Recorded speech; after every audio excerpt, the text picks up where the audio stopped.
ఈ రోజు అయితేనండి సలూన్ కు డొంకా కొట్టాను. ఎందుకంటే లావణ్య వచ్చింది కాబట్టి పని కొంచెం తక్కువగా ఉంటది నాకు. అందుకని తలకాయ ఏం పని చేయటం లేదండి. ఒక వారం నుంచి మా అమ్మని అడిగాను, ఏం మా తలకాయ పని చేయటం లేదు నాకు అని అంటే, నైనా తలకాయ కూర తెచ్చుకొని తిను, తలకాయ బాగా పని చేస్తుంది.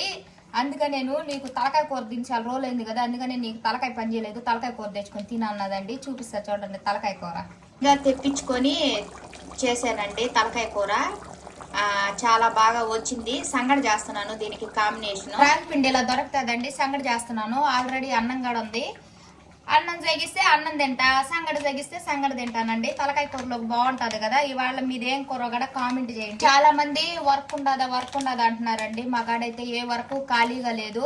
ఓకేనా ఫ్రెండ్స్, మాకైతే స్టాఫ్ అందరూ సరిపోయినారు. మీరు ఏమనుకోవద్దు. ఒకవేళ అలాగే ఏదన్నా ఉంటే ఖచ్చితంగా అవకాశం అనేది ఇస్తానండి, చెప్తానండి. ఈ వీడియో ఎలా ఉండదో కామెంట్ చేయండి. రండి అందరూ రండి, తలకాయ కూర తిందాం. ఓకేనా.